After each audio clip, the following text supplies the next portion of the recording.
Okay, we lit it just like a fuse, so no need to pick and choose. Welcome to 2020, where we do more than interviews. The hottest be coming through, jumping knowledge on all of you. Get a peek at the front of you with the truth that they offer you. Yeah, hands up, we doing it for the culture. To give artists and businesses more exposure.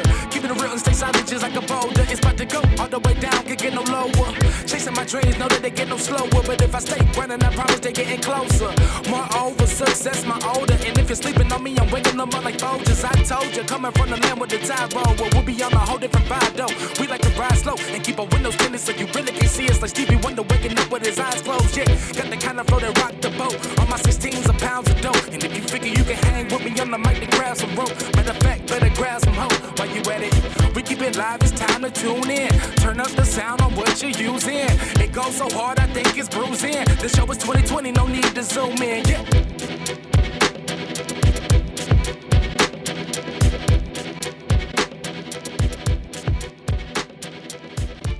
Nigga, I thought this shit was a work. I don't know what the fuck is going on, dog. I'm sorry, no intro, just raw straight into it. I've been holding this shit in for a minute. Dog, the way this lined up, you had the work interview during WrestleMania, right?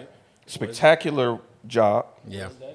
Was that specific? Yeah, I'm gonna tell you why. The documentary comes out after that because, you know, he worked at GCW during WrestleMania weekend. Had a great match. I went back and found it. Great match. I love those blood sport matches. They're pretty fire. Yeah. They hard hitting, strong style shit. Wonderful. All right. Part 2 of the documentary comes out when his contract expires, acknowledging that previous interview was indeed a work, right? So I'm like, oh, okay, I see what you're doing, using reality to blend with the current to make the storylines work as... Blur the lines, so Triple H likes to say. Yeah. Exactly, because that's what Triple H like. You know, that's where his content creation comes from. Right. As I'm watching, and I think I messaged you about it, as I'm watching the documentary, I'm noticing that there is WWE material in this documentary. Like clips of matches, clips of podcast interviews, clips of the actual interviews that he's referencing. So I'm concerned that, okay, you just can't do that and not get flagged. WWE has to sign off on that. So I'm thinking, okay, it's just a really nice work.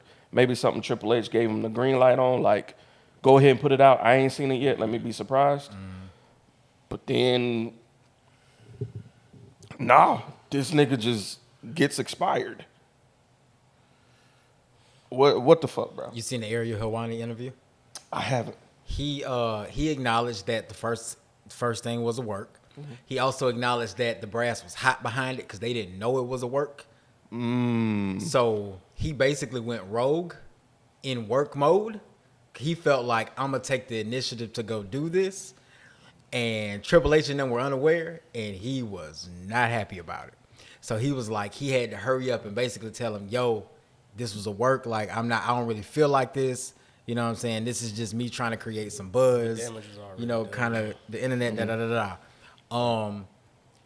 It amazed me that they said he had like the second highest selling merch on shop behind Jey Uso, like in that WrestleMania season. So everybody expected them to really kind of just put that pump behind him, but he was just still cutting like backstage promos the whole nine.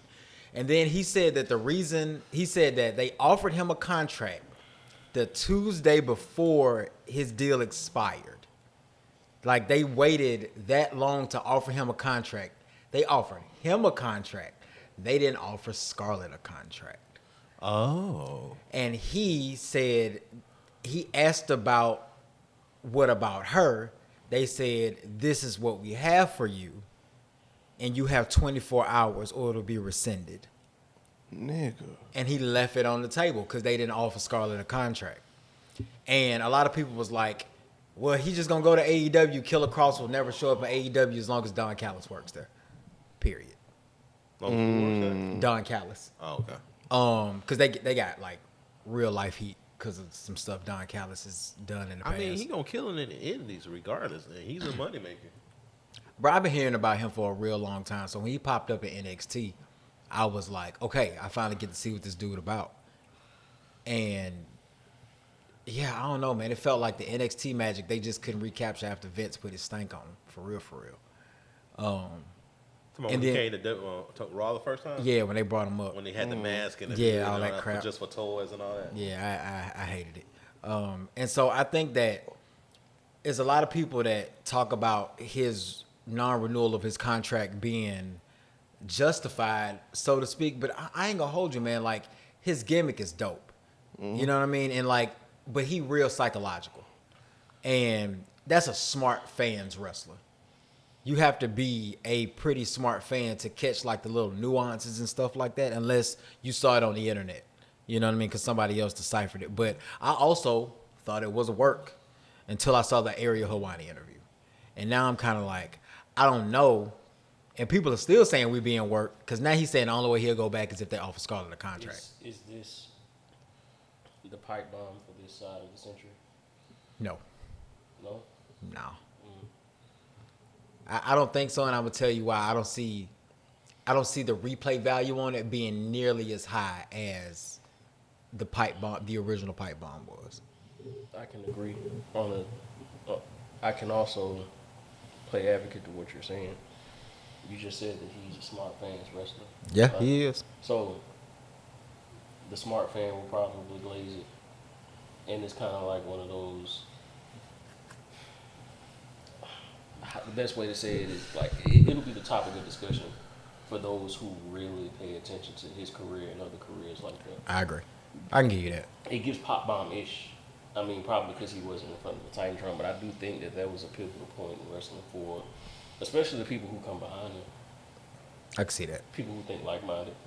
Because if you're the wrestlers wrestling, the people who think tactically like that, who probably don't get that same, push, I would say that kind of woke up a lot of people in the indies who decide to either want to stay where they are, and probably there are some talents who probably won't go to WWE and be better off for it. That's it's subjective. I get it. But I do feel, me personally, I got real pipe bomb out from it. It was dope, but there was no script. Do you think? Oh no. Oh no. He definitely just. He felt that way. He felt he I'm gonna be real with you, bro. I think he just did. I think he did it for real, and then he had to spin it as a work. Yeah, because you could see the vindictive. You could see it in his face. Like, there was so much disgust. it reminded me of when Miz got pissed off at Daniel Bryan on Talking Smack. That's what I was gonna say. Oh, on Talking Smack. Yeah, on Talking Smack. Man. It reminded me of that. This is my time. Yeah, it reminded me of that. And then how Scarlett was just trying to calm him down. That didn't seem like an acting. Let me calm you down. He felt that way. You know how it is when people trying to act like they're holding somebody back. Right. She really had a look of concern, like, look, baby, chill. Yeah, like, hey, we still work here for now. Like, So I don't. I'm sorry. Go ahead. no, I'm asking like what happens next. Do they let him just go off into the ether, or do they cool him off? Situation all over again. The what situation? R-Truth. So let me ask you this. Well, you had people get up, like they was saying they had other wrestling companies want to approach him, but they didn't know if it's a work or a shoot or nothing yet. Right. So, GCW said they'd be down to work with him, but they feel like, oh, this is not real. Because they obviously got the fans behind him. He does this the day I of. think it was all part of John Cena's plan. Like, I think that was John. Like, no, I'm not even trying to sound like a conspiracy theorist. He has creative control of what he wanted to do for his last run, right? Mm-hmm. So, what I've noticed and what I probably said before is that he's playing all of his greatest hits. Mm-hmm. Sole purpose. You fought Randy. You fought Cody, which I just think, that's just for the sake of relevancy. You've done CM Punk. You've had a good elimination chamber. You did your WrestleMania. Now all of a sudden, you got this cornbread-fed North Dakota, wildebeest that so happened to be taboo to even say his name. Just show the fuck up. Excuse my language, but that's exactly what was said when he came back, and I'm happy for it. I said this, but John Cena legit was like, look, I'm going to go out my way. This is who I want to wrestle. these are the moments that I want to be able to retrospect for my fans. You know, F5 versus the FU. I wouldn't be surprised if the attitude adjustment becomes the FU again before it's all said. For that night. Maybe old school music too.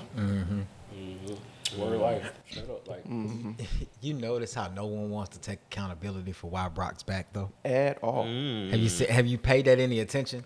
Triple H says that John Cena handpicked his opponents for his last run. John Cena says, "I fight whoever they put in front of me." Who's telling the truth? And I ain't gonna hold you. I think Cena telling the truth because Cena don't care. He just there to do business on his way out. Happy and get paid. That's it. Lance Storm had a good comment about it. And Canadian? Okay. Yeah. He was talking about like he get it, it's John Cena's moment to have it back, but why would you want to bring somebody back that has had that big of a case that happened with with Vince McMahon? And it's like, cool, he's acquitted. He was acquitted by WWE, but you still have that sour taste in his mouth. And plus, you always talking about how you hear for the women wrestlers, and you hear for the fans, but how you think those women wrestlers feel in the background, knowing what he did, what he didn't do, but what he planned to do with his plane. He didn't miss his plane or anything like that. It's incredibly weird given. Let's keep a spade a spade. The best performers right now are the women by far. Oh yeah. So it's sending a message that is money over everything. Given the light of the ESPN deal and all that shit, it just feel like they just feel like all money is good money right now. And I think it's gonna start costing WWE. I think it's already costing them because to me, the men wrestling it becomes really stale. It's really stale. It's really predictable. Knight, you got Seth Rollins, a champion again. Huh? LA Knight finally got a championship push in the main roster run. Well, he had one before, but they rushed it so fast, and it was against Roman Reigns, and you knew he's finna lose. And then how long was he a mid carder until he got this chance? Yeah, and I think with them moving Sami Zayn to SmackDown, I think they finna move LA Knight to Raw full time. Yeah. I get you need to make space for LA Knight to be in that main title picture, but god damn it, I wanted Sami to stay on Raw, bro. But I did too. If we don't utilize LA Knight now, his age is gonna pick up because Braun said it. Like, you 47, you 40. Y'all combined, y'all almost 100. Like, what are you saying? Like, yeah, that was a wild statement. Even though it was a true statement, though. It was, but it's just not something you think about. I respect wrestlers with salt and pepper because they have the gravitas. They know who they are versus having to, which is nothing wrong with growing up with new talent because you can see them become who they are. But it's different from basketball too. Like, we're always looking for the young people because they're always going to be new and flashy. But with wrestling, believable stories, believable matches because they have so much rapport with each other. I respect I would cash in and watch a veterans match, not like Ric Flair and WCW veteran, but you get what I'm saying. Because it just flows more natural. It flows more natural. It's like with TV titles and cruiserweights and stuff like that. The new one wins is like you're getting good drive-through food. But when you get like two good veterans that probably have some type of history, don't even have to be Rock Stone Cold level. Just knowing for a fact that you finna get a good 30 minutes. Right. Like what was Sammy and who did Sammy wrestle recently? While he was out, was it Drew? Sammy and Drew, it was Sammy a few and PLEs Gunther. ago where Sammy and it was a hardcore match, and Sammy neck was messed up behind it. Well, Kevin Owens. Oh, that's always gonna be. That's all that, Yeah.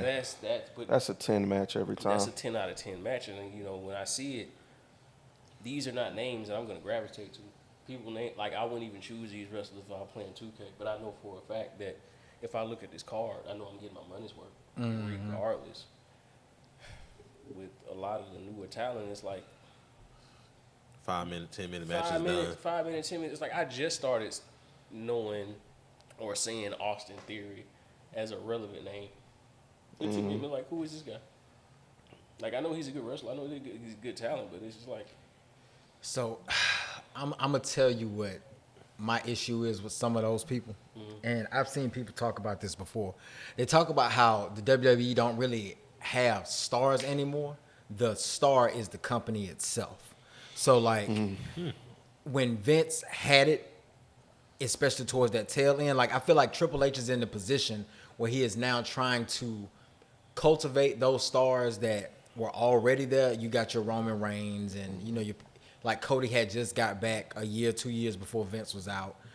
Those people that are kind of established names, but the problem is that they big fish in a small pond in NXT. I think NXT had a greater effect pre-COVID, if I'm being real. Absolutely. I feel like it had a greater effect pre-COVID because you got to think we were in Full Sail. They were in a bigger arena. So, I mean, the show looked like what a standard TNA show looks like. So, you know, you had a better arena look, you know what I mean? So they moved everything inside the Performance Center for NXT and then just never got out of it. And I'm glad that they were able to make it look like a show. But, I mean, let's be real. It's a show on a soundstage. So when you have some of these people who are honestly really ready to come up to the main roster, but you don't necessarily have the space for them, or you don't have like the necessary time or position for them, then you end up in like a situation that in when we in right now, you got these 5-10 minute matches. You got these stars that people don't have enough invested in to care about, because if we being real, they done made the product a little bit more difficult to find. And because the product is a little bit more difficult to find, it's harder to find that transition to watch them go from the farming system to the main roster. And I think that's kind of the issue that we end up running into with a lot of these new stars. It's a lot of great wrestlers in NXT. It's a lot of great wrestlers in the WWE, but where do you place them and who do you have writing for them in that room? So, like, who's a good example for that? Carmelo Hayes. Carmelo Hayes. Yeah, Like, he been on that. Carmelo Hayes was, when he showed up at NXT, I was like, who the hell is this dude? And, like, you got to think, that batch of wrestlers right there, they rushed them through. The Braun Breaker, the Carmelo Hayes. Like, they was trying to push all of the Triple H people out. The people that we loved in NXT, they was getting them hand over fist wiped out in the 2.0 world. Yep. You know what I'm talking about? Like, they was trying to kill any semblance of that black and gold. So they started pushing all them new people. They pushed the Braun Breaker. They pushed the Carmelo Hayes. You know, they was pushing. Solo Sikoa. Yeah, like all of them people like that. And within 6 months to a year, maybe like they were at least shown on the main roster. And within 6 months after that, they were gone to the main roster. Got it. Whereas we had time to fall in love with the Undisputed Era. In the situation, the Johnny Garganos and the DIY situation and all of that kind of stuff. So had a buzz in NXT, you know what I mean? boy. Like, the only product out of NXT that they've made a superstar, 3. And in my opinion, really only 2 of the 3, and they all women right now. Bianca Belair, Rhea Ripley, and Io Sky. Because them 3 women right there, Io was already something in NXT because she came in with that stigma like Asuka. Yep. But Bianca Belair and Rhea Ripley, watching them from the Mae Young Classic to growing through the NXT system, you know, then coming through the NXT system. And I remember being so pissed off that they just wouldn't give Bianca nothing in NXT. I was like, bro, I'm scared for her to go to the main roster because I feel like they're going to mess up her run. And then she gets to the main roster, and she is the gem that they use. Well, you know, the last match she had, like one of the last matches she had when she was in NXT, because with me, like, I would watch NXT. It was like I come back like 2 or 3 weeks. I watch an episode, or I'll go back and watch some clips and stuff on Facebook. But the moment for Bianca Belair, I never forget. Is when she was she had a feud with Charlotte right before she came to the main roster, and she cut the best promo of all time to me. I forgot, it was like 2 girls wrestling in the ring, and she came in the middle of the ring And it's like, I don't mean to interrupt y'all match, but I don't care. I just want to let Charlotte know when I get you in this ring, I'm going to whoop that ass. And the crowd just go crazy. It's like, that's it, I'm done, and just leave. Best promo ever, because it was the most original shit ever. And that what made me start watching her matches after that. And then the match she put on with Charlotte, it was a clinic. I ain't gonna sit there and lie. Like Charlotte made her look good, and she worked hard for that match. And then like right after, I think she had like one more match, then she went to the main roster. But yeah, but I get what you're saying. They pumping them out way too fast. And like what made me really mad was it's the women's USA Championship. The chick that just won the USA Championship off of Zelina Vega. Oh, Julia. Yeah. Like she wasn't in NXT for but like a good, to me, like about 4 or 5 months. But and her and Stephanie Vaquera, those are the kind of the two rules to the exception. They actually asked Stephanie if where did she want to go first, and she chose to go to NXT because she said, I need to learn how to wrestle in America. But like, yeah, they've been trying to like they can't. That's what I'm saying, man. They bringing these people in with this fanfare, but they bringing the women in and they fast tracking the women now because they see how profitable the women's division can be. Yeah, but I think, and this is not a tangent, but since you bring that up, a lot of people have the consensus, and I'm just going off of what I see in the comments. They feel that Jade Cargill might be a bust off the strength of she really doesn't have that much in-ring presence, and her promos are not that high. It's just aesthetically, you look like you fit the bill, but when it comes down to what you can do versus what's on paper, they don't align with each other, and I don't disagree. You know who else had the same problem? You can ask my wife about that, but she got a whole subject. Raquel Rodriguez. And you know what they did? They made her heel, and it fucking worked. That's what they need to do with Jade. I think that's what they finna do with Jade. But I ain't gonna hold you. I think Jade should have went to NXT. Yeah. Absolutely. I think Jade should have went to NXT. You needed that. She would have been comfortable. You got Ethan Page there. Now you got Ricky Starks there. Yeah. She's a Nightmare Factory product. So she would have been fine. And she, honestly. And then getting taught by, not to cut you out, getting taught by Shawn Michaels. They could have put the NXT women's title on her and then just let her run with it. Yeah. That's what they should have done. Build up get a streak, because, you know, they love to do the streaks with the women. Like, and I would love to see a feud between her and Lash. I'm glad you brought her up. I'm with you. I'm glad you brought her up, because they are building Lash. Yeah, they are. Did y'all see that match with Nia Jax? I did. Boy. Yeah. NXT match with Nia Jax. Nia Jax had to work. You can tell. Just on a Tuesday. 5 stars, bro. Like the times I've seen Jade and Lash go at it, the brief times when they've had I think 2 matches was like a tag match. It can work. It can work. It's like 2 Amazonians that can Lash can pick up her slack. Yeah. Yeah. Yes. Legit. Straight up. Lash can pick up Jade slack, and I feel like you wrestling somebody that's of the same body style as you should be better. Should help you with your technique, because you don't have to worry about size of hurting somebody, and you can just go right. So it helps with your muscle memory. But I've always said that Lash Legend and Jade Cargill will probably remember what I said about Jacob Fatu and Braun Breaker, and I said that shit would feed families, and y'all laughed at me. I thought it was serious. I just find that statement funny. Not laughing, but no, that's a WrestleMania title match. Remember when they first lined up? That happened afterward. When they Braun Breaker and Jacob, I feel like on the women's side of that, if Lash goes up, or if Jade decides to kind of not come down, but Nikita Lyons her and move her to segue into something else, that might help both of them, because technically they're kind of in the same spot to me right now. I got you. In development. Do you think the last, I'm going to say Lash, Jade Cargill versus Tiffany Stratton hurt Jade Cargill a stop? Yes. Because it was, it's botches, it's always botches, but it was. That was the Queen of the Ring match, right? Yeah, of course. It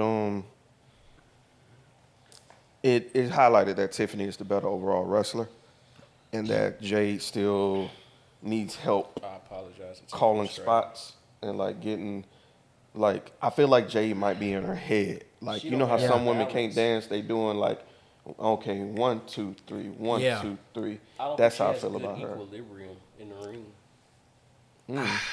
I think she's trying to do too much in the ring. I think for Jade's I'm glad you brought up Raquel Rodriguez in this conversation. Kevin Nash told her she need to stop working small. If she gonna try to be big mommy cool, she need to work like a big man would. She need to be a big man for the women's division. And she started doing that, and her matches got exponentially better. And I ain't talking about months. I'm talking about this happened like a month ago, maybe 6 weeks ago. And she talked about how, like, he said it on Twitter. She saw it. Instead of like doing what some of these young wrestlers doing, just like, she basically told him, appreciate the advice. I'm going to take it and see how I can apply it. And it's been working for her. I think Jade got the same issue. Jade was known as a shit talker in AEW.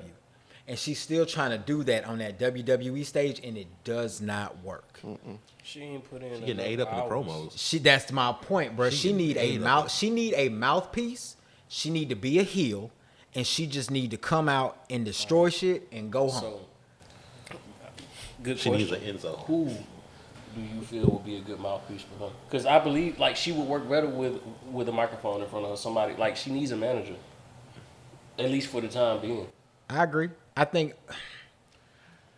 I don't know why, but I feel like they finna try to build this heel stable on SmackDown with Kiana James being the mouthpiece, Julia is the U.S. title, Jade is the muscle, and they probably gonna try to fit one more person in All there. right.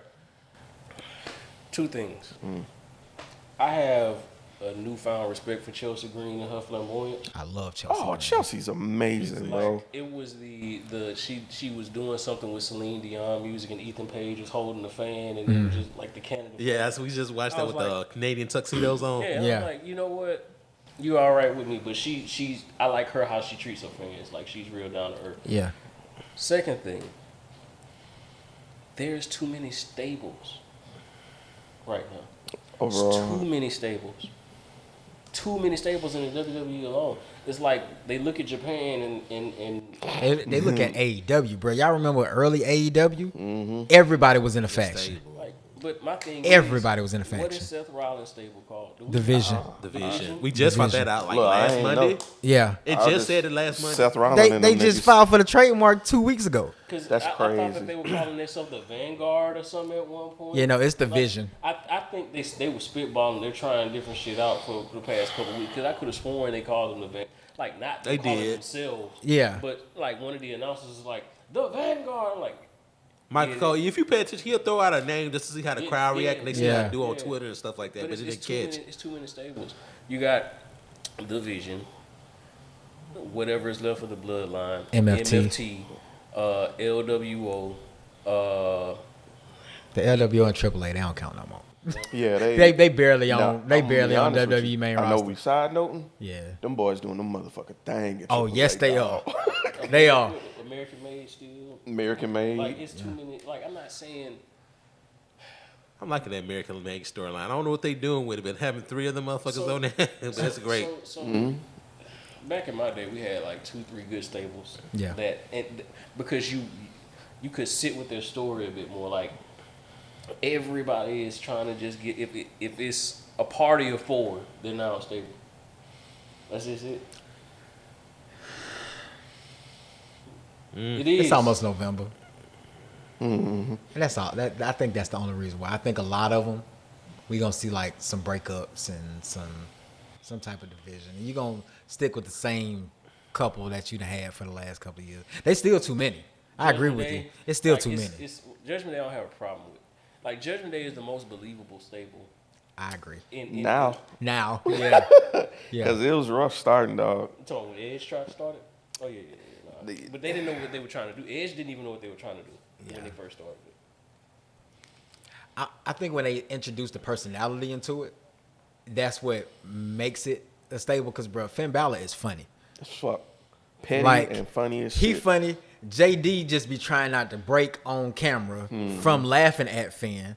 And if you ever just notice like the little nuances that Dominic and Raquel have, like they faces, like I believe them over a lot of stuff that's going on right now. they act like a real family. Like it's really internal. funny. They had that internal fighting. They had that backstabbing kind of. I don't know. We cool. Da da da da. So you will never know what's going on inside Judgment Day.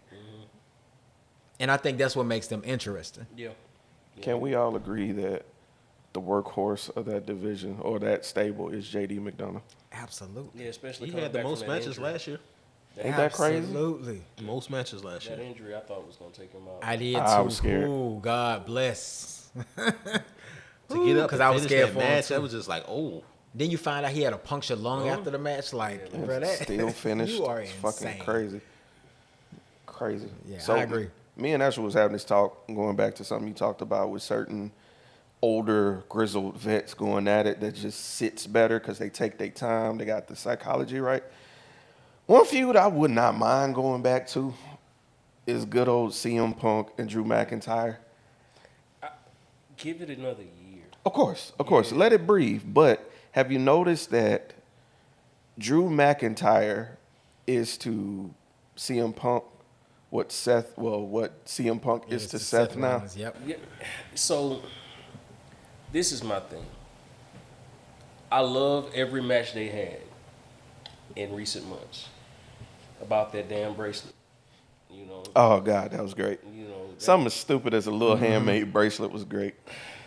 But I think if they would have done one more match, it would have lingered a little bit too long. Yeah, I agree. That Hell in the Cell should have been. That cage match, that yeah, ended it. that great. was the perfect end. Like, cause I mean, they put on good work now. Don't get me wrong, they put on good work. But I was tired of hearing about a bracelet, you know, for weeks. Like, I get that Triple H has this nuance of every beef doesn't have to be about the dope, which is fine. Because if everybody's wrestling for the title, if all of our qualms and issues in wrestling were all about the title, which it supposedly is in the grand scheme of things, the small stories, the roots to the tree make it a little bit more interesting on why this rivalry is what it is. But if you give it another year, let Drew McIntyre be the reason why Seth loses the title. Like, I feel like it's a trifecta for all three. Agreed. It's like it's just a rotating door of who CM Punk has issues with, and all of their reasons are justified. I don't think Drew McIntyre will never not hate CM Punk. Seth Rollins will never not hate CM Punk, and as much as I like Joe, like I don't even believe his issues with CM Punk anymore. He's like, get your shoes back, nigga. You know what I mean? Like, You gotta stop letting nigga take your shoes, bro. Stop taking the Shula Fowler. They The call it. Shula Fowler. That's what they call it. Yeah. Shula Tribal thief, bro. That shit wild. You can say that shit's funny as fuck. It is. It is. It's a triangle. The tribal thief. Truth be told, is CM Punk our Stone Cold now? Is he that? Is he like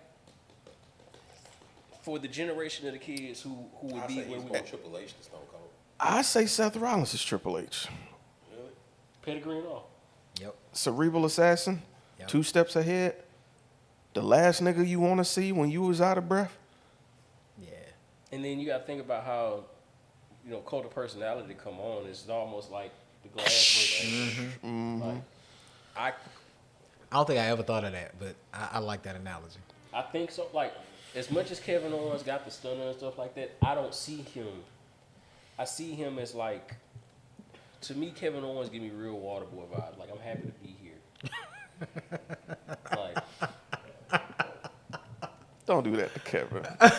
I like Kevin. I don't Kevin's dislike great, Kevin bro. Owens, Yeah. but it's like the most I've seen of Kevin Owens, or I've cared about Kevin Owens, is when he stole the belt, right? But when we think about, and I hate trying to do parallels to wrestlers, but there's always that in any type of sport. There's always comparison.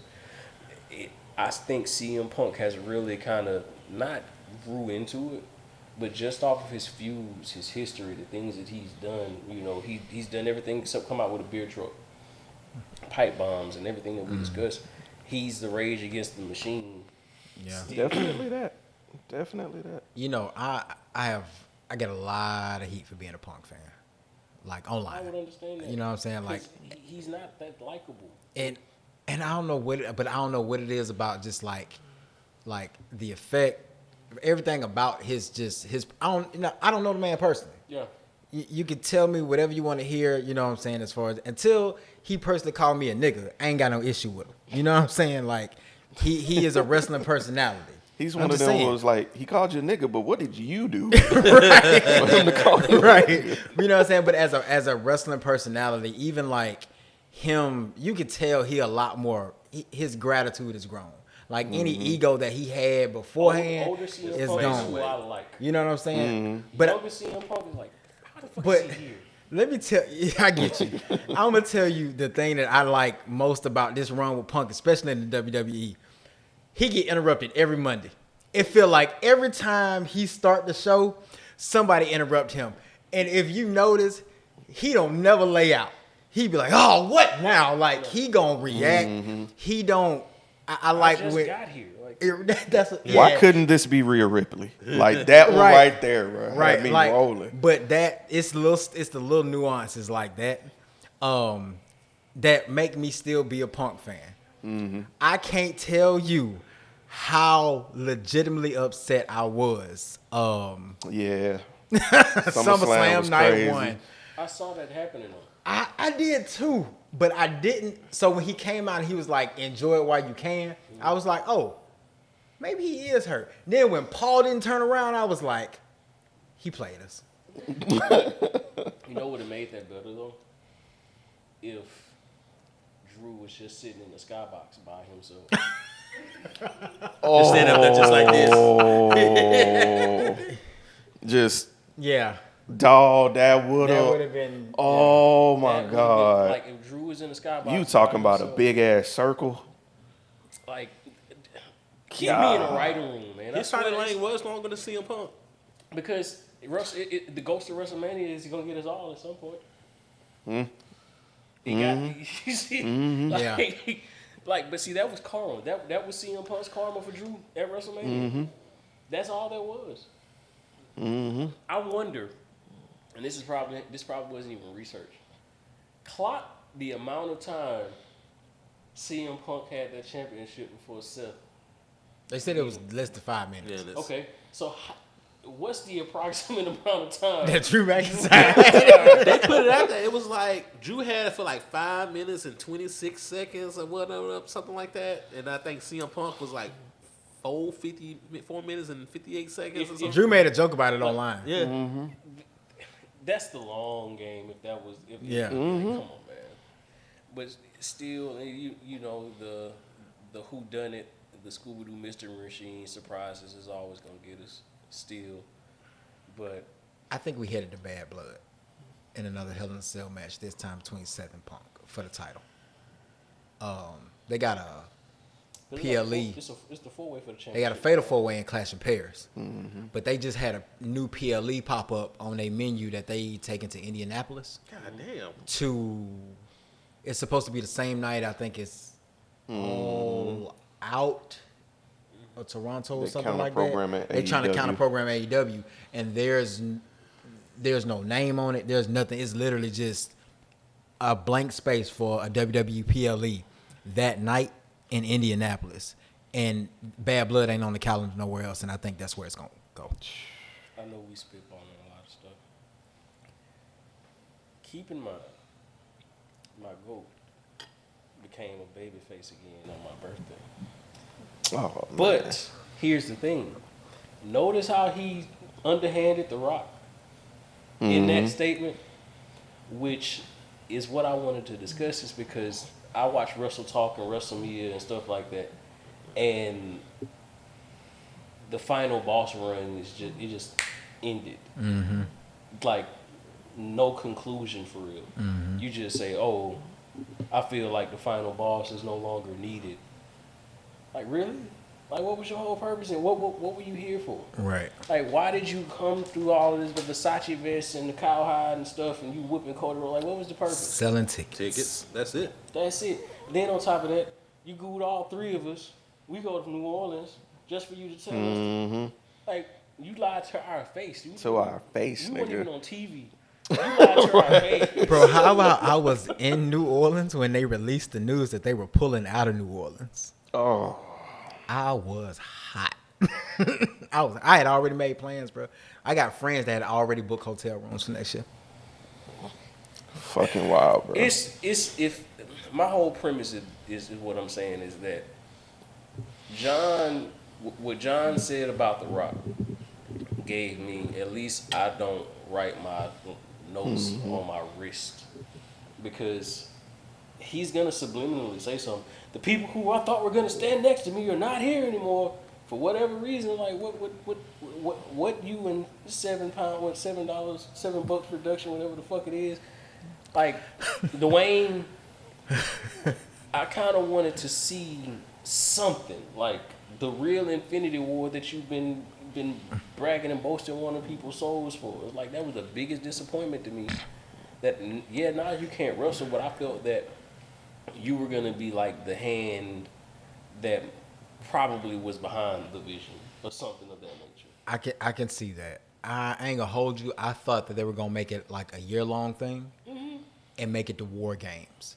And Cena was gonna turn at War Games to make that last match or last appearance in December his like face match. Right. You know what I'm saying? I think that's what everybody was wanting, like him getting to his last match or second to the last match, and somebody created us.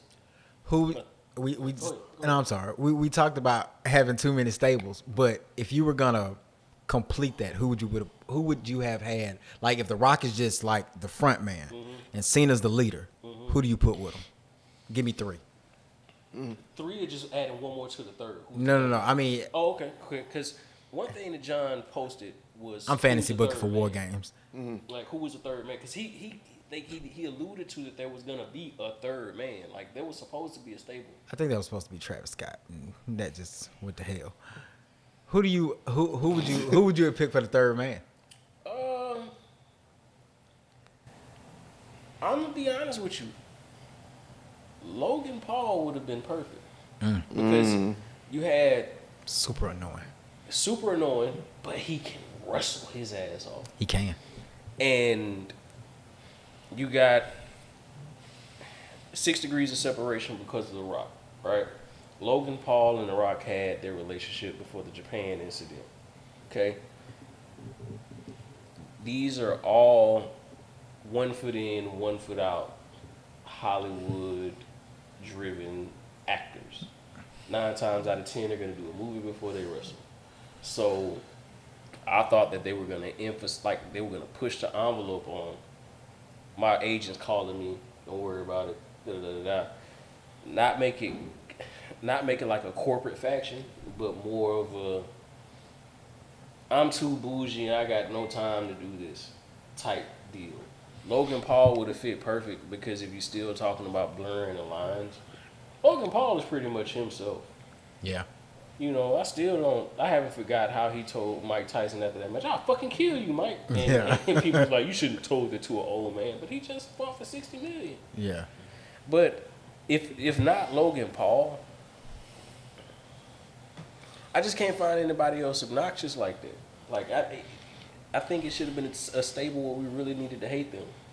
I got 2 for you. Go ahead. The Miz and Austin Theory. And I'm going to tell you why I say that.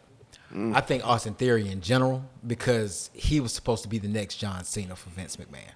That's the way that he was pretty much pushed. Mm-hmm. You know what I'm saying? Like, they didn't make no, like, mistakes about it. They told you, you know, this was the next person. You know what I'm saying? They basically gave him the Drew McIntyre treatment. The only reason I say the Miz is because when you said the Hollywood thing, it kind of triggered that in me. Yeah. And you got like that.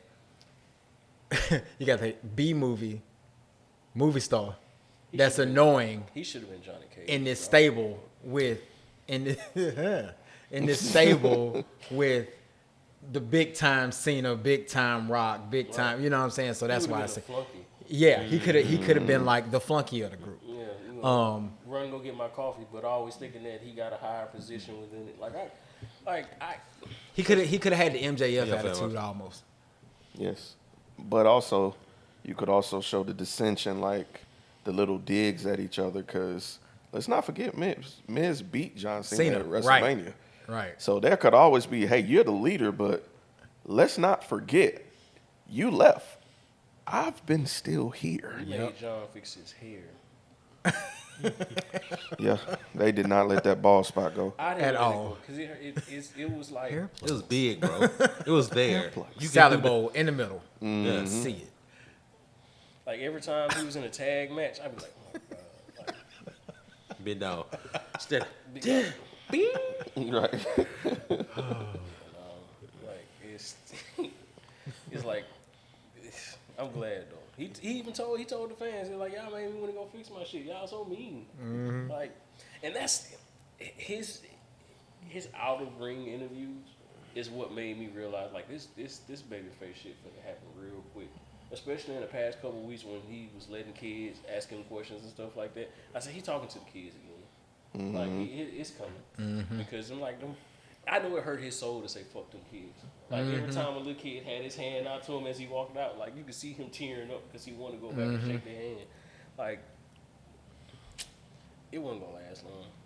What do y'all think about this direction with R-Truth? The two-side personalities. Okay, so the picture with him, Carmelo, and Street Profits. I thought some shit was coming from that. I'm driving out. Like, I really thought that we was finna get some niggas. Some niggatry. Yeah, some real niggatry. Powerful black magic. But I guess Triple H was like, nah. It's too black. It's too black. Too bliggity black. Like, the closest thing to being black is Samoan in this industry. You know, like, you got Marshawn Lynch at home. Did you see his interaction with Aleister Black Friday? Yes. That was the best thing of the night. Truth was doing the interview. Happy-go-lucky. John Cena's back. Everything's positive. Aleister Black walks in, interrupts the interview, and you see visually Truth's mood change. Like, and he was like, "You must forgot who you're talking to." Like, voice changed and everything. Did you catch what made him change though? What'd he say? He called him Mr. Killings. So yeah, I'm sorry, Mr. Killings. When they started the interview, she called him R-Truth. When Black came in and called him Mr. Killings, flipped the switch in him. I love K Quick, man. I do. Like, I ain't heard that name in a long time. Cuz said, "You must have forgot." I feel like Walked out. I'm like, "Oh shit." Story-wise, R-Truth is John Cena's emotional total. Because That makes that's a good. I get you. Yeah, Now. Yeah, I that's see pretty that. good. you know, like the whole mirror. Mm-hmm. I love it. You back? Yeah. You back? You back? I'm back. Mm-hmm. Like, you can't hate. Like, the man ain't got to wrestle that much, but he is. You got to keep him around, man. I think he's gonna wrestle a lot more now, especially when you got the serious persona. I want him to. Ron But Killings. it's just some people you gotta. He's the morale booster in the back. Like, Yeah. you gotta keep him, man. Sometimes the wherewithal that you spend out might not be to what you want him to be as a wrestler, but like the shirts that he had right before he got let go sold out that quick. The Ron Cena shirts. Before they took all the stuff off the website, that shit sold out that night, and we didn't even know that was going to be his last match. Right. So it goes to show you how the pendulum can swing in somebody's favor if they treat him right as far as a character. You know, if you're concerned about injuries and age, R-Truth is an entertainer first, wrestler second, and always. Yeah. Always. I think he need new theme music. Yeah. But he don't want new theme music because he said that that's his, like he wrote that, and that it like he, because Metro Boomin offered to give him a new theme song. I remember that. Yeah, you're right. And he was like, Yeah, as much no. as I would love it, I want to keep my own because that's me, my rights, my masters and stuff like that. So, Oh, shit, yeah. That makes sense. What do y'all think is going to happen with Dom and AAA? Do you think he's going to be dual? Like, He has to he be. coming out with the mask one too. They yeah. He you say you hadn't finished it. I haven't. I like the way that they did Triple Mania. It didn't feel too evasive. Like it didn't feel like it was too much WWE influence. When you watch the main event, it did feel kind of like a typical WWE Fatal 4-Way. And you'll understand what I mean when you go watch it. It's on Peacock. No, it's on YouTube. Just YouTube, bro. It was free on Whole YouTube. show. The whole show, 3 hours. Free on YouTube. Go watch it when I leave. And Corey Conan and JBL did commentary. Wasn't Conan inducted? He was inducted into the AAA Hall of Fame. Yeah. Yeah. NWO for Wolfpack for life. So Craziest it was. thing about that is JBL is a commentator. I was just finna fucking What say. you say? No, Crazy. bro. No. Like, JBL Listen. is fucking phenomenal commentator. Listen, when Yeah, he's a I, good commentator, but you know he was running them across the board. Bam. I ain't know. No, can I say forgot one, about that. Can I say one thing real quick? And I it's kind of a spoiler, but it ain't a spoiler. It ain't got nothing to do with the match itself. There's a spot. There's a table spot. There's a table spot in the match, and he goes, "Oh no, not the English announce table." And JBL goes, "We on the other side of the border now." Or something to the effect of that. Oh, that's funny. And when he said it, I went, only JBL could have got away with that comment. Because if you know JBL and you remember his character from WWE, then yeah. But When he was Donald Trump, like what Donald Trump before Donald Trump? yeah, man, bro, it was was the template. funny though. It was funny. JBL was funny all night. He had some good spots in that match. I ain't gonna lie to him. He was good. He fits right well with them though. He do. It's so strange, but he fits so good with them. Dog, I don't know what it is. Conan's old man style of commentating mixed with Corey Graves' like quick responsiveness, and JBL being like, "Yeah, I wrestled him over here. He'll fuck you up." Like just simple shit like that during Yeah. the match. Yeah. That was just one spot where dude, I can't even remember the nigga name.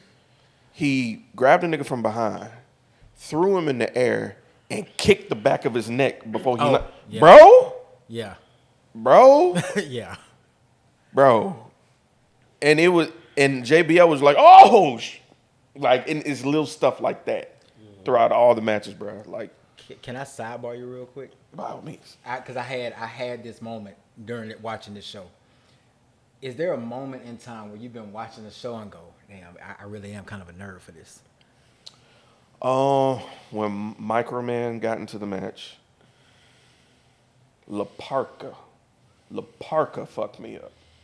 Because I didn't know he was back as a title character anymore. So understanding him dancing during the match had me like mark out legitimately. Okay.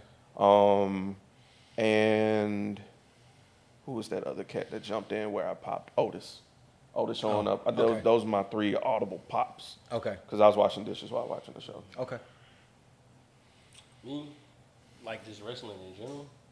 Yeah, I mean, just in general. Oh, I thought you meant on the show. No, it ain't necessarily have to be this show. Well, what I was saying was my moment.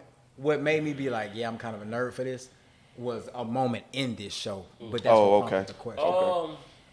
In general, mind you,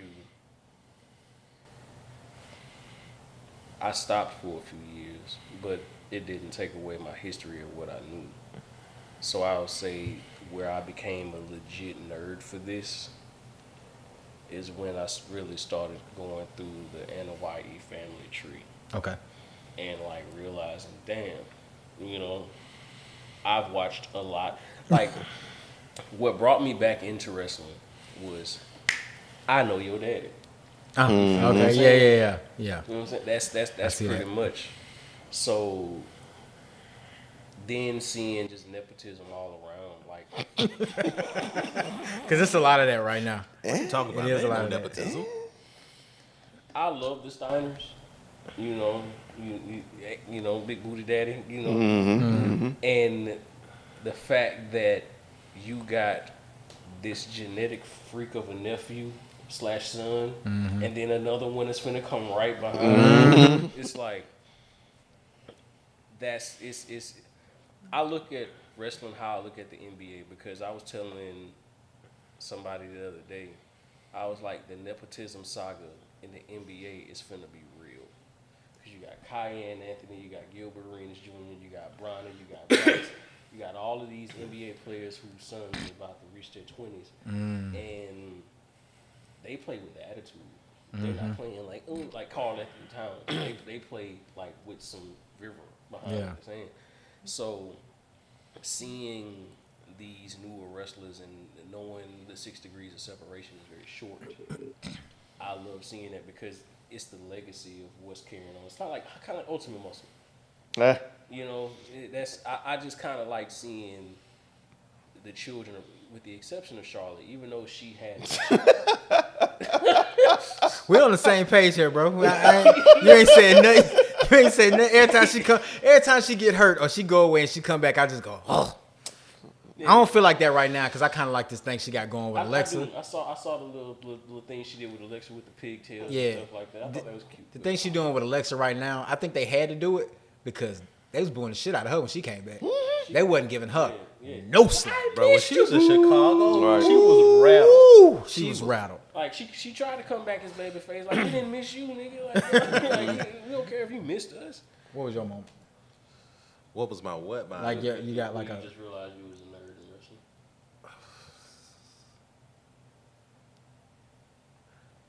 It was a long time ago. It was like when I got back into wrestling. So I came back. I stopped watching a while, and I came back and doing the Shield era. And it was something I caught on TV. It was Bray Wyatt, and he was with the family. This was with the Fireflies. I ain't never know who the hell this dude was. Only thing I remember is him facing Kane and Undertaker, and he took Undertaker and Kane's power. And so he starts like, I control the fires of hell, made the fire comes up, and the powers of Grimstone and made the lightning come up. What was this motherfucker? What he do with Undertaker and Kane? and just how he delivered his promos then and after that. Rest in peace. Yeah. So between that and then that was also right around the time the Miz had his Intercontinental Championship reign, the long one he had. And just watching him just work, just derogatory Miz. Bruh, that was just so fucking good. Just hearing him just lay it in the crowd, and they just loving and hating at the same time. So I'll say that moment. But if I had to say something more recent, just a lot of people didn't like it, but Roman Reigns' 3-year title reign, and like how he was just relevant for 3 years. You know how to just stay relevant? I thought it was great storytelling. It was great, but to have a title for 3 years, it's not like the 80s and 70s anymore.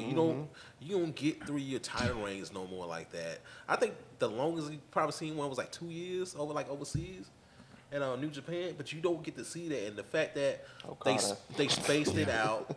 Oscar. They spaced it out. They had the promos, they had the matches, and then how they did the matches that you knew the person's from the lose. Like you just knew the person was lose. But the way they did the matches, they made you feel like, oh, this person probably going to beat Roman Reigns. And someone I pulled it out his ass, he always wins. And then he comes back and gives you the worst fucking promo of all time. That shit was great. When he beat Daniel Bryan, and Daniel Bryan left the company after that, and he got on Instagram, I made your favorite wrestler go to another company. Why work out? This is my show. Man. I do this. Man. I was like, you can't beat that. And just the confidence he had then, it was just like great. I'm choking the life out this man. Yes. Because my arms are extra big. Speaking of this, and I don't think we haven't talked about much Samoan-ness lately or today. Mama Zilla going the fuck off on Rikishi. Have you saw her live? Oh yeah. Oh, I saw yeah. that. And she's not saying stuff that we didn't already know. Yeah. Because the Usos have always talked about Umaga coming to get them in the dead of night. But she was like, "How dare you talk about my son?" Like I do feel like Rikishi should have said that to him behind closed doors. Like, you just a sour man, bro. It ain't got nothing to do with your kids. It do feel like that a lot of times on him. Yeah, no, like I've never seen Zilla Mom like speak out ever. Yeah. You know, I just see it on the, but she was snapping while cooking, like going the fuck off, making a beautiful meal. Was she wrong though? Was she wrong though? No, not at all. No, Not at all. Not at all. But this is the most I've seen their family like go at it, and it's not like unless we see a funeral, we don't really see the family discuss stuff. This is drunk. Like Rikishi and his podcast might be poison to their family. Yeah. Like I think so. Somebody was gonna put them to the side to revisit the question you asked, and I'm gonna let you have it. Yeah, you good. The moment I realized I was a nerd for this shit, when they would drop the scheduling blocks for the G1 Classic, and I would download it to see who match was when. I'm with you. That's, bruh, G1 Classic is my favorite tournament. No disrespect to King of the Ring, but the G1 is just... That's a whole different story. You see Takeshita won the G1 this year? Yes, nigga.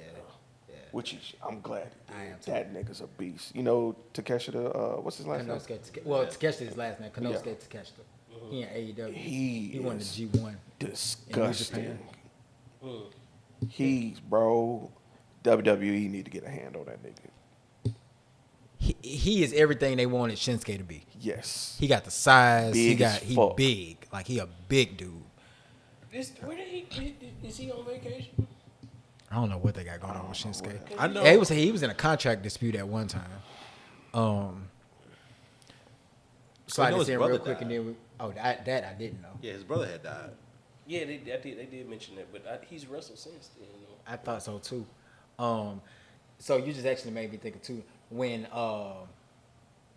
Wrestle Kingdom was on live, I was setting alarms to wake up at 3:00 in the morning so I could watch it live.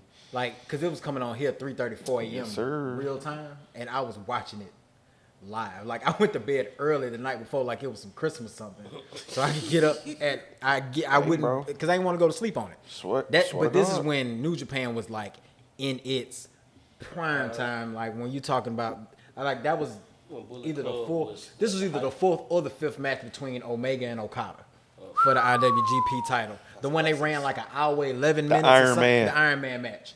That match. It was that Wrestle Kingdom. I showed that match to Ashley, bro. But the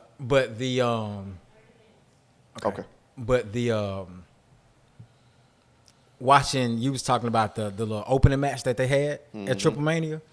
When Cybernetico went out, I went, hey, that's the dude that was in the 1997 Royal Rumble. And then they said it.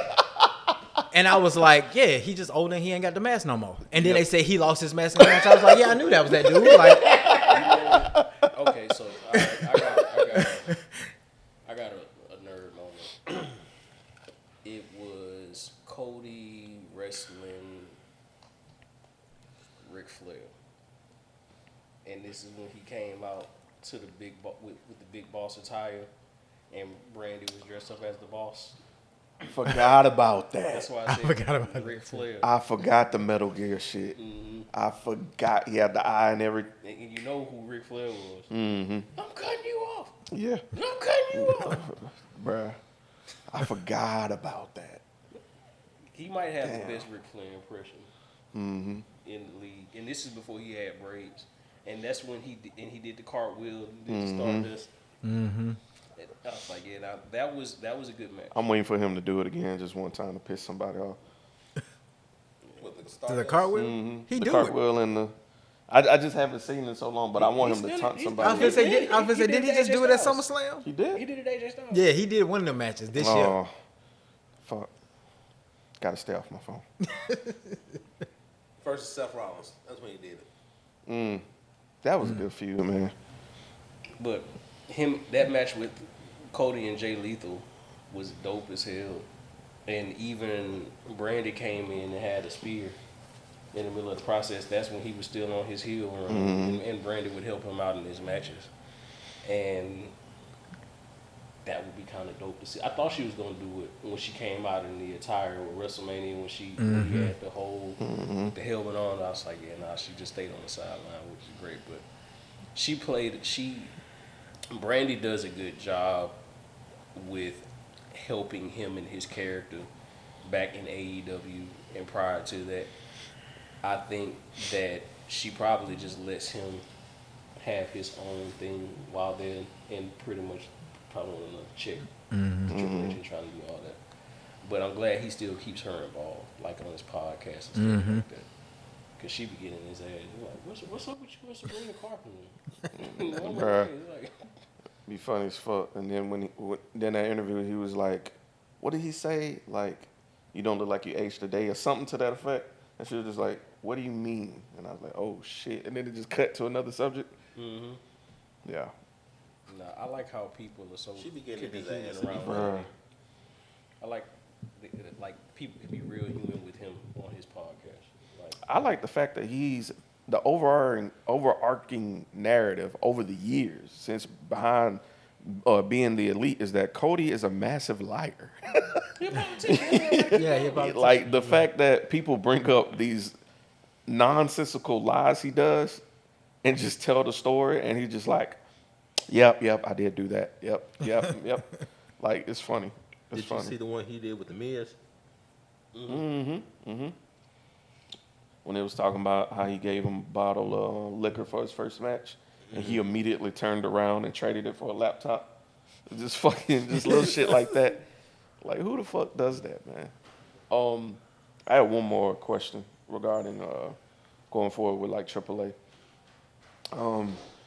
Do you feel like we'll be getting more AAA on WWE sprinkled in? Yeah. Like, don't get me wrong, Mr. Iguana's cool, whatever. He can wrestle, he's good. Yeah. But specifically, I just feel like we need an interaction between Octagon and Penta. Who is Grande Americano? Ludwig. Kaiser. Right now? Yeah, Kaiser. Because Chad Gable is hurt? Yep. I can see that. And then It's his frame. New Catch Republic are the two minis. Yeah. Okay. Because, yeah, I can see the frame. Because Ludwig, in the way he come out, like, your friend, like, you almost got like a praying mantis build a little bit. It took him, if you go back and watch that very first match when he came out, like the very first match he came out, he started with the Kaiser walk and corrected it. Like, it's real hard to not see that walk because we've been watching it since NXT. You know what I'm saying? And I hate to say it took me a long, because when he first came out, I was like, who the hell is this tall? Then somebody went, bro, watch his stance. And I watched him stand up. I went, oh God, that's Kaiser. That's Kaiser. Like, you see. And we haven't seen Ludwig in a while. That scene was a little bit too tight that first time he came out, bro. That's weird. I ain't seen Kaiser on TV since the Charlotte Tiffany thing that happened on SmackDown. That's why Kaiser was in my DMs. Like, legit. Think about, when's the last time you actually saw Kaiser on TV? It had to be before WrestleMania. It was crazy. He didn't have a bad run. He didn't. No. He was beefing with Braun and was it Sheamus? Yeah. So this is what I heard. Penta hurt Chad Gable. Penta got penalized for hurting Chad Gable. And now Ludwig is taking his spot while Chad Gable healed because he snapped his arm out the rotator cuff. Fuck. That's what I heard. I need him to get that speedy recovery because we have been saying that Chad Gable is the best pure wrestler that WWE got. Coming to Kurt Angle, bro. Yeah. Best suplex in the business. Just, you ever seen him do the interview? Him talking about his suplexes and why he does it that way. He does it. He wants the crowd to feel like the suplex when he goes over, because he say how he powers everything through his hips. He said honestly, I can just flip him open like that, but he wants you to feel that suplex like how was Mr. Perfect used to do his. It's like Mr. Perfect used to do his. He said he had a perfect arch, and it was just so fast and like that. He said, but if you ever watching the slow motion, you can see like the dynamics of it. of his perfectplex, and that's why he started doing his slows because he wants you to see the movement and the power and the follow through onto it. And every time he does it, that shit look like money. Like he's a really good technical wrestler. Like there's just enjoying the match and then watching the technique, and he rarely has bad form. Rarely. I think Chad Gable suffers from the Daniel Bryan issue. It's just his size. I feel like if Chad Gable were the size of Braun Breaker at minimum, and that's he'd be on a it. Difference in height. It's not. It ain't. That's it. It ain't that much difference in height. But if he had his size, it's hope for him. He beat the Shorty G allegations. Yeah. God damn, that was You know what I'm horrible. saying? he powered through that. But you think about that, like he literally is. He is like this generation's manifestation of Kurt Angle. He just don't have the size, man. Damn, Kurt Angle shrunk. Like I was telling you, like $5, he come back with a bald head and it's over with. Yeah. Niggas are gonna die. One feud I need him to have, and it's with Dragunov when he returns. Ooh. Cause that nigga don't give a fuck if you feel like you just got hit. He's gonna hit you again, harder. I need that match. I don't know. I just always had a thing for strikers who could be technical, and his work rate, I think, would complement Chad Gable's speed like really well. They can, y'all niggas watch his matches. They can chain wrestle and slow it down where it needs to be. And Dragunov can make his hits look like they fucking stick with you.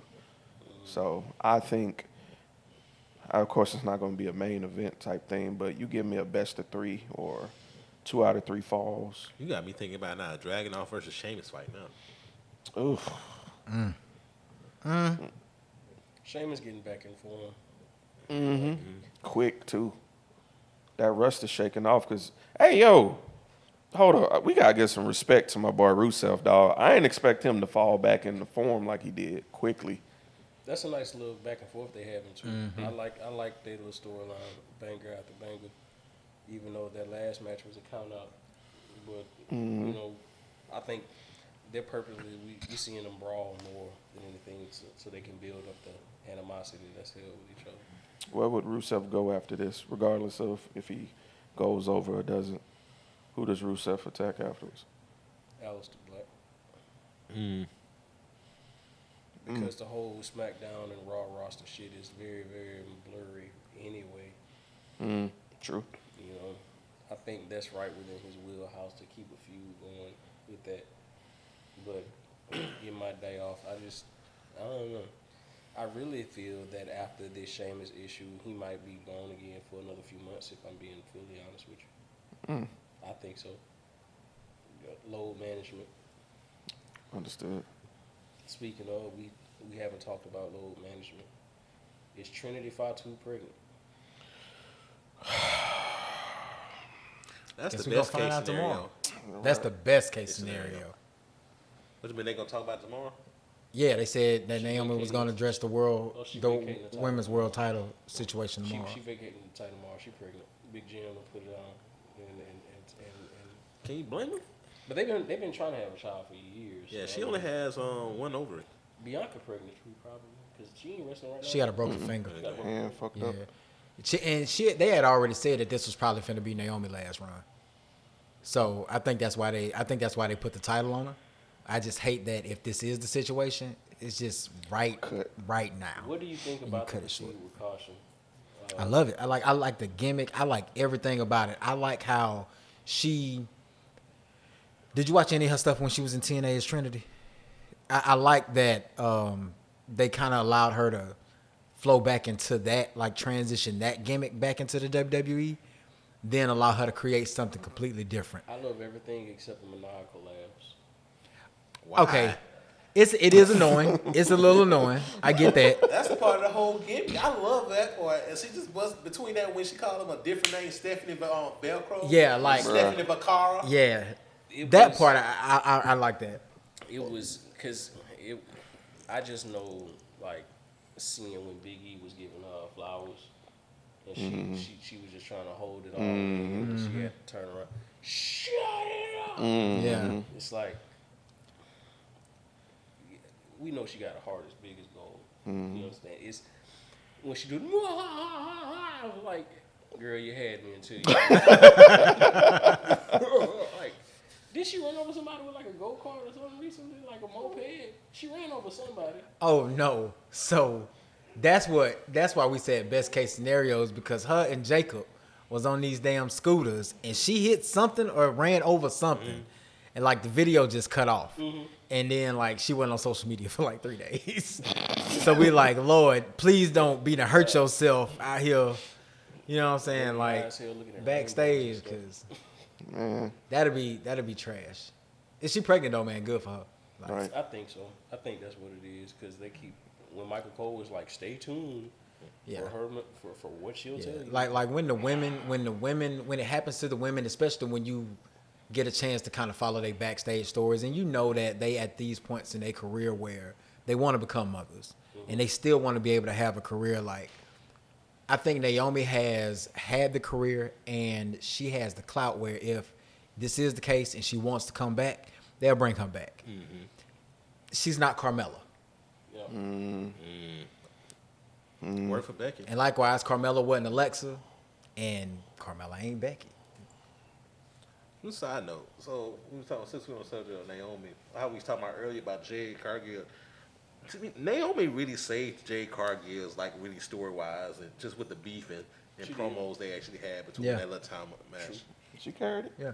She, like, that, but it gave that little spot, like, she carried it. They never carried that whole damn match. She carried almost all the promos, but it gave Jade Cargill a spot to shine in, like, her promos, especially the beef and stuff that they had actually on Twitter and on Instagram. Yeah. Like that. Fucking hilarious. Oh yeah, they Twitter wars are legendary. Yeah. So may I say something just to kind of piggyback off of what you're saying? I feel like it was too soon to give Jade Cargill Queen of the Ring.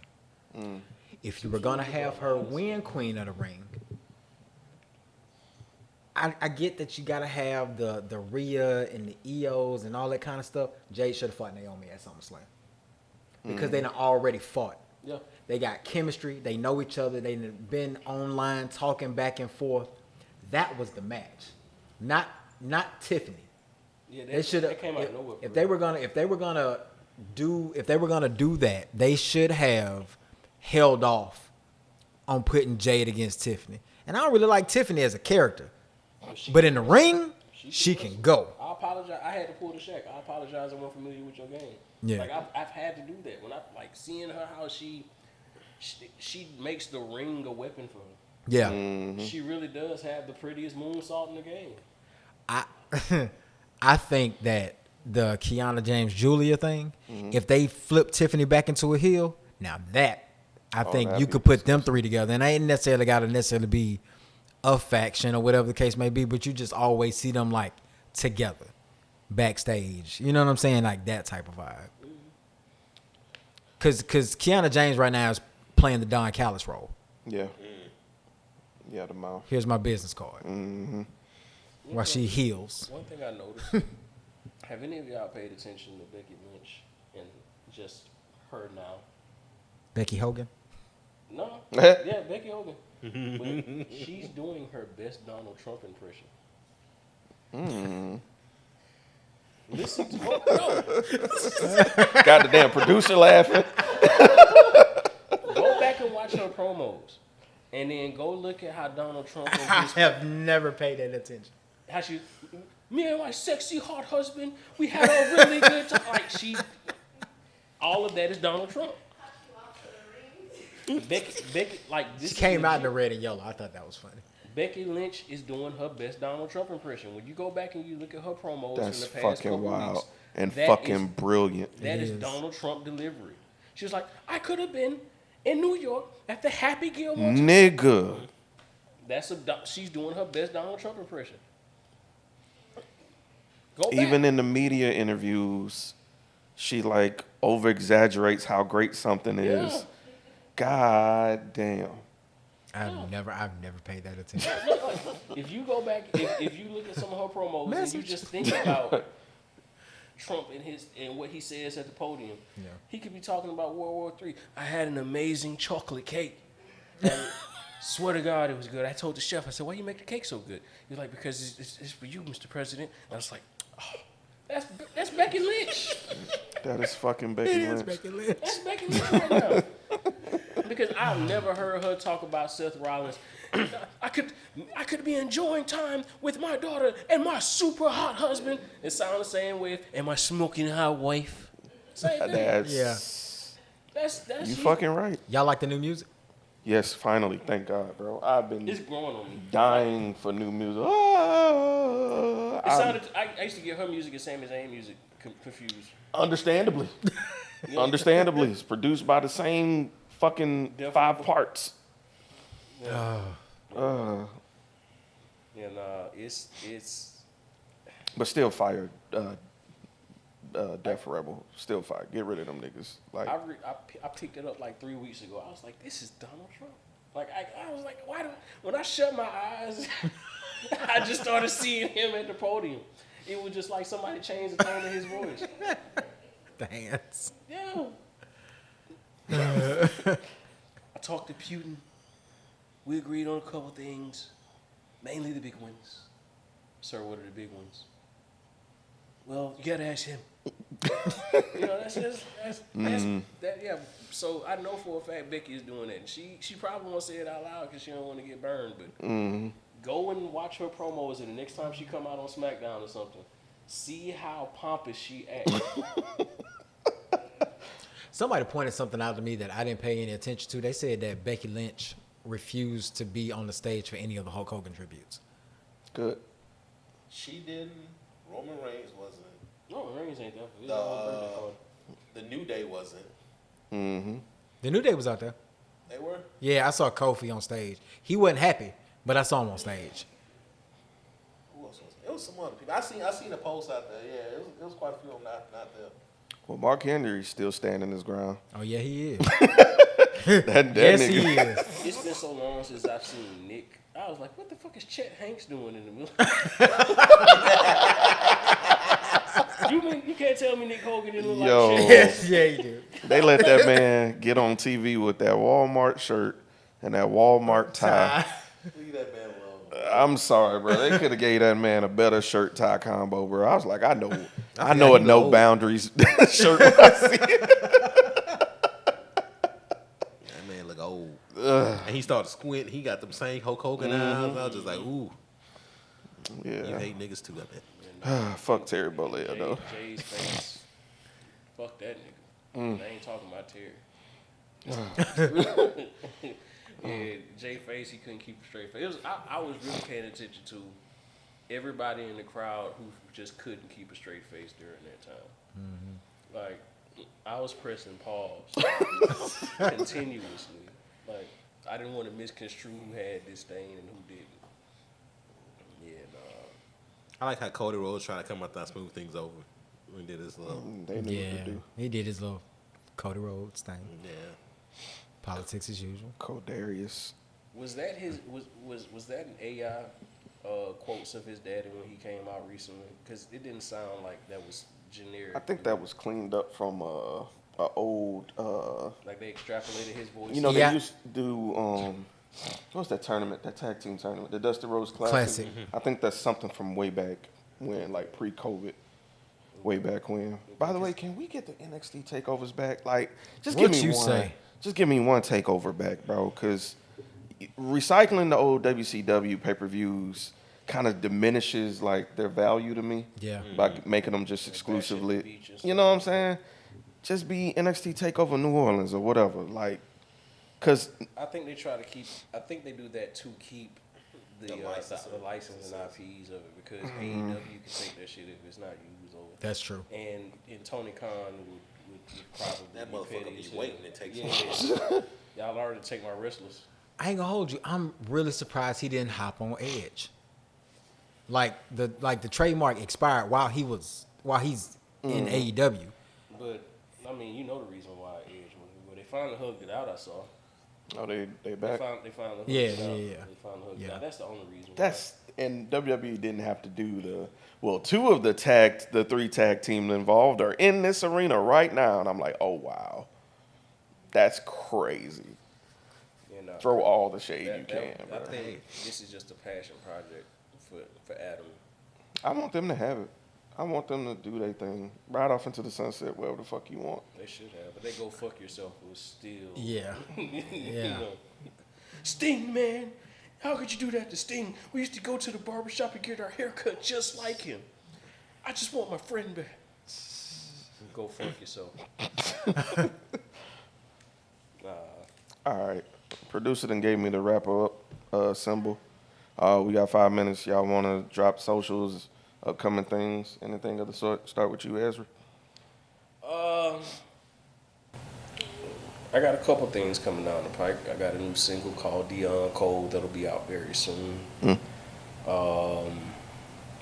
Shout out to the Black Lodge as always. It's my compatriots overseas that does a lot of my production. We have a couple compilations dropping, but as of right now, it's just easy going. Righteous. Joe Nathan. I ain't got nothing. I just bought me a couple more Lego sets. Oh, shit. Gonna try to probably put them online. Thank you. I don't know, maybe be lying. Just put that camera and just hit record and just fast track it, upload it. I'll watch it. Yeah, you gotta come by and show me how to do that. Because other than that, I don't do nothing. Just run around a toddler 1-year-old that stumps around like a reptile. But yeah, we're gonna figure out this Lego thing. We're gonna put it online. Bet. Fuck yeah. Y'all can find me at MrEverlasting.com. Black Widow out now, streaming everywhere on all platforms, and Official Eterniti on Instagram. Stay tuned. We got some stuff coming down the pipe. And that's it. Sign Karrion Kross. That's crazy. Did you know that Astrobot Oh, shit. beat Wukong last year?